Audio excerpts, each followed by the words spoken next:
And now we're coming from quantum computing to a topic that is of equal importance. Intellectual property, the new global currency of economic growth. That's what we're going to find out. And this session is once again hosted by our very own Ali Aslan, the international journalist who is known for interviewing global leaders and moderating forums of UN, G20, NATO, and way beyond. He's going to be in conversation right here on stage with Adam Williams, the CEO and General at Intellectual Property Office UK, Eva Schewior, the President, German Patent and Trademark Office, and Gilles, Requina, Chief Patent Research and Policy Officer, Europe Patent Office in Germany. Please give them all a warm welcome.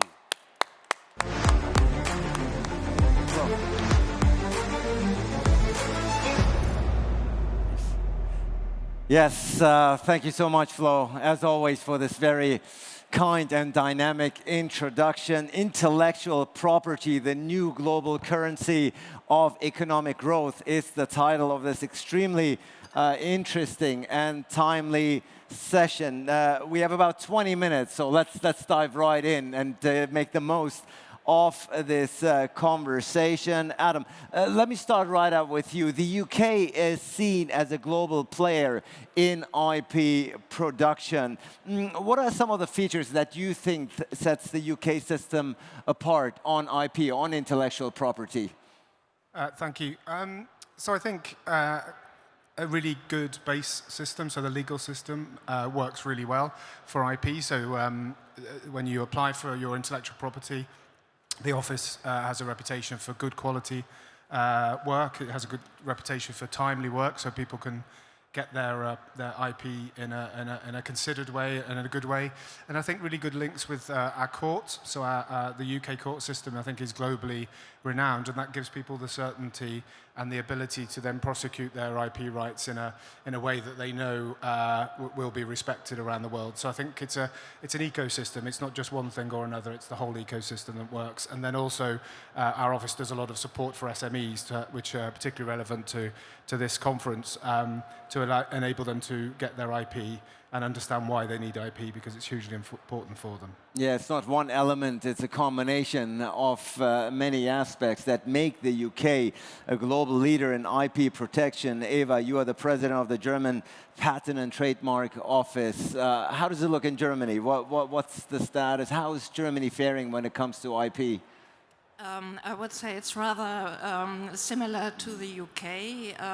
First of all, we also have a very strong ecosystem in Germany with regard to intellectual property rights. We have strong tech companies, we have very talented people, we have excellent universities, and last but not least, we have a very strong and very big national patent office. We are the biggest national patent office in Europe, and we are the fifth biggest worldwide.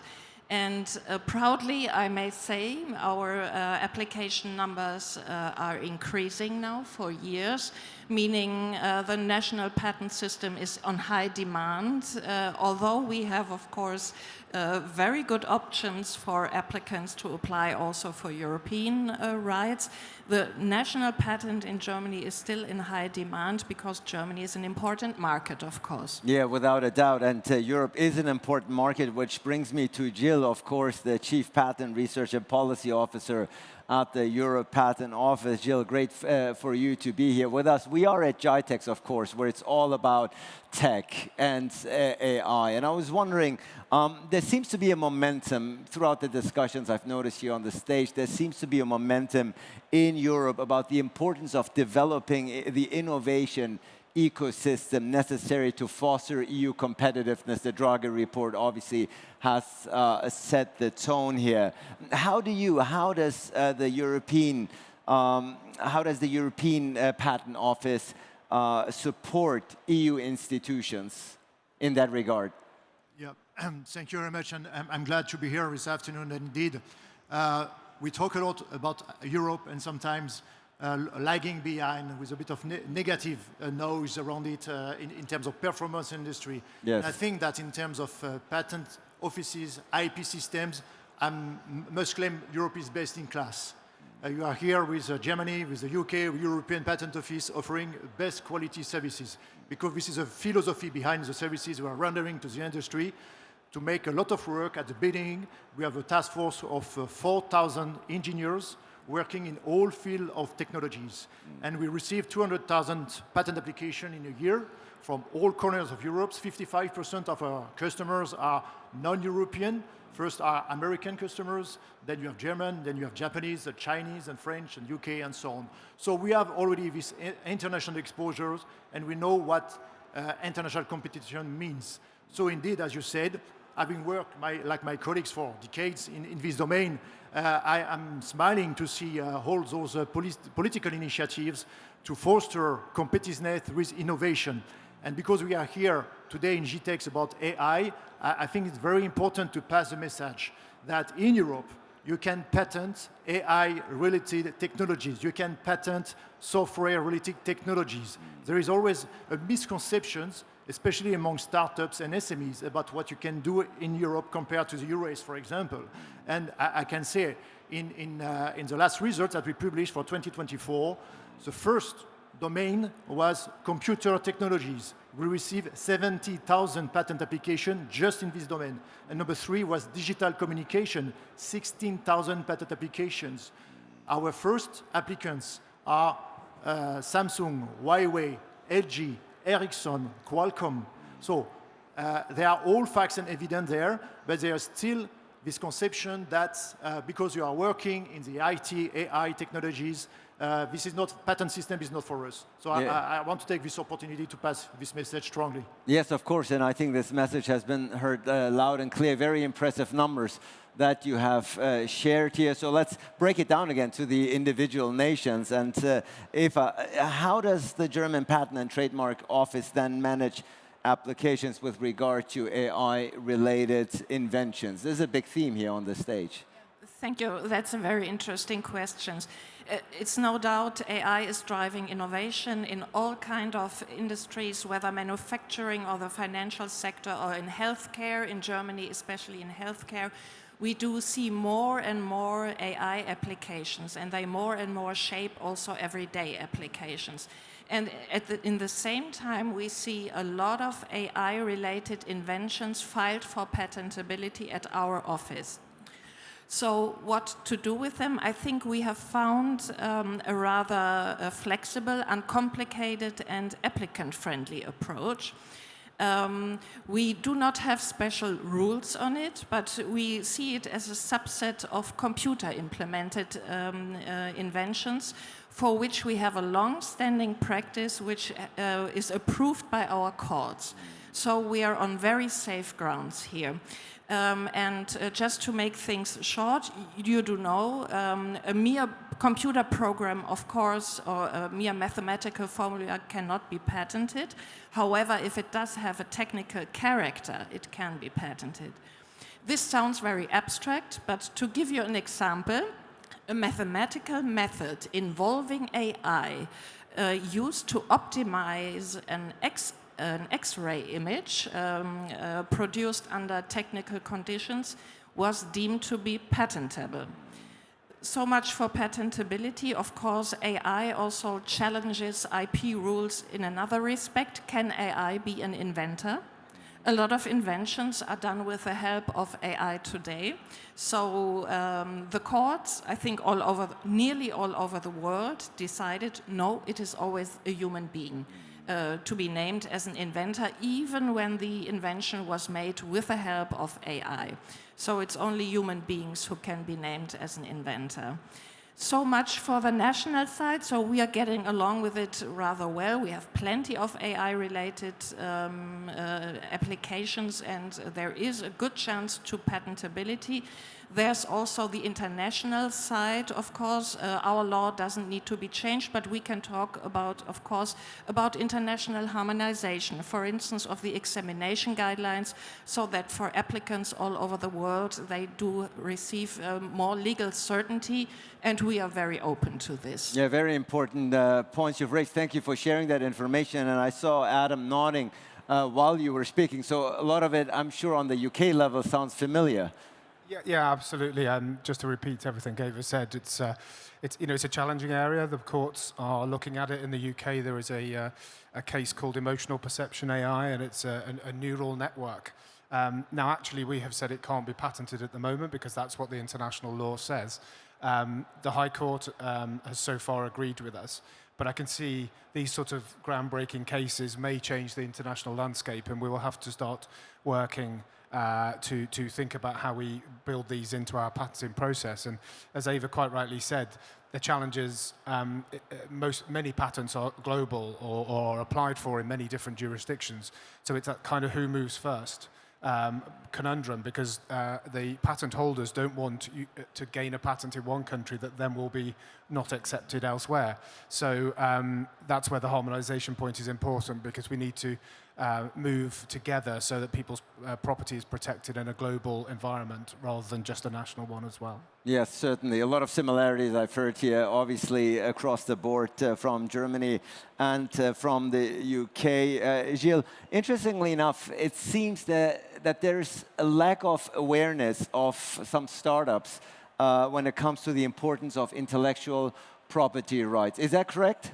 Well, this is something that we receive when we speak to them, and for them, patents is something which is bureaucratic, costly, which is long. And I think that it's important that they see it like a tool, an economic tool, rather than a legal process.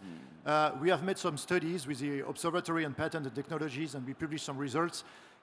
We saw that a startup in the early stage with a patent has 10 times more chance to raise funds. An investor with startups with patent in his portfolio has 2.5 more chance to get successful exit. So you have plenty of signs showing the importance of patents and IP in general to protect and to be used as a tool, because indeed for a startup at a certain stage, it can be a decisive factor for raising funds. So it's not just something that you can see as a legal object, it's really something of high economic importance. And in Europe, you have, at the moment, one of the issues for the startup, and which was addressed in Mario Draghi's report, which is the fragmentation of the market. So it brings complexity, it brings cost, and of course, for SMEs, startups, this is an element which is even more difficult for them to manage. Hopefully, and thankfully, we have for 2 years now a new title, unitary patent. The unitary patent, which is a construction from the EU. The European Patent Office has been entrusted. We are not an EU agency, but we have been entrusted with the management of this patent, and this helped to reduce the costs by 75%, and you have a protection with one application in 18 countries, so including Germany, France, Italy, a number of Nordic countries. UK, unfortunately, is not there anymore, but they participated a lot of the construction. Thank you, Eden, for the expertise. but this is a very, very positive news. This is a game changer for Europe, and especially SMEs and startups should look into it, because investors, this is the message we are receiving, are really considering unitary patent that's an extremely important tool in your portfolio. Yeah, point very well taken. At the end of the day, we are talking about IP as the new global currency of economic growth here. For somebody who may not quite understand yet the essence of IP in, or rather as a global currency of economic growth, how would you sum it up, Eva? How would you explain it to them? Well, this is exactly the questions for the SME. We have found out that SME all around Europe, only 10% of them apply for IP rights or have registered IP rights. So we find that they are simply not aware of it. So you have to make them aware of that. There are IP rights at all. Which ones are they? There are different IP rights for different innovations. And what benefits they have. The benefits are simply to say you have a competitive advantage when you have your innovation kept safe by an IP right. You can defend yourself in a legal proceedings when there is infringement. Many people don't know that illicit trade in counterfeit is especially damaging to SME right. To SME. And also, when you have IP rights, you're becoming more attractive, for instance, for capital investors. It makes you able to create partnerships. And also studies show that there's a connection between the ownership of an IP right and commercial success. So there are so much benefits and chances. We just have to make people aware. The large-scale industry knows, but it's especially the SME and the startups which we have to make more aware of IP rights to keep their innovations safe. And that's one of the core business of the national patent offices. We are very active in this area. We are making a lot of awareness raising, especially for SME. We are helping them to obtaining funds. We have a special website created for SME and startups. So if you're not decided yet, or simply if you do not know how you do it, visit our website, and there's so much more we can do and we will do. Yeah, all the essential information is right there. Adam, Eva just spoke very insightfully about how the German Patent and Trademark Office is supporting SMEs and startups. How does it look in the UK? Yeah, thank you. And I think just stitching together both my colleagues' comments, we absolutely see the things that were just talked about, the importance of funding for SMEs. You talked about IP being the global currency. If you're an SME, particularly in the tech space, that's where all your value is. The old days of having machinery and factories are not there anymore. It's in your intellectual knowledge and your intellectual capital.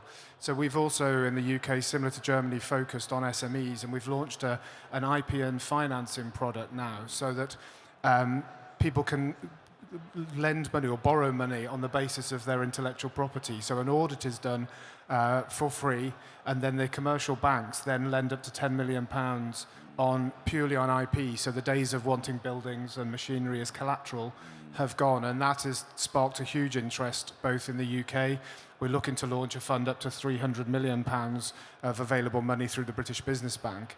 And actually, across Europe and globally, I'm getting many different countries, different IP offices wanting me to talk about that work because it's becoming hugely interesting. And that's great. The more it becomes a global currency, the easier it'll be for lenders to understand it, and the easier it'll be for SMEs to tap into that funding. So I'm really excited about that work. Yeah, we're slowly running out of time, but I do want to speak about digital privacy here. I'm sorry, piracy rather. Privacy is one thing; it is being violated by piracy, and it is a problem for the creative community and economy, isn't it? Gilles, why don't you speak to that, and then I'll get you in as well. Well, I mean, the European Patent Office has no specific task in relation with enforcement of patent and fight against piracy. But one element I wanted to add to what just was said by my colleagues is that another benefit which is brought by the patent system is the information. Because all the technical knowledge, and at the EPO we're managing the biggest patent databases in the world with 150 million patent documents. All this information is classified and freely accessible on the website. And even before investing in something, you should check first that nobody has done that before, because it's a waste of money, so a waste of time, of course. So the first thing to do is to check through the freely accessible databases of technology to find out where is the space when you can develop freely or safely. So one big element. Another effort also is that we have developed a tool, the Deep Tech Finder, which helps to meet all information on patents and the funding that a startup or university will receive. And you can find with our tool, Deep Tech Finder, 12,000 universities and startups in Europe with European patents. So this is a way now for investors and for startups to get information, first-hand information. For fighting against corruption here, and counterfeiting, what we do, of course, is that we are providing training to all authorities, custom, police, and so on, who are participating to the fight, and we are participating to also international cooperation, because this is really in the roots of the IP system in the world. We are very well connected, working together. Adam, do you want to speak very briefly about digital piracy as a problem and how to combat it?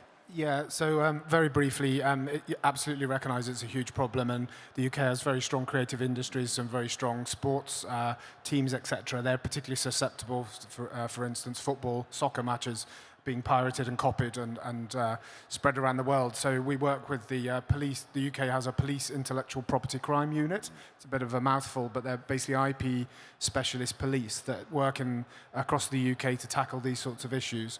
And we have some very flexible court orders. So our judges have been very good at helping us block websites. And if those websites, their IP addresses jump, we're allowed to block where they've jumped to as well.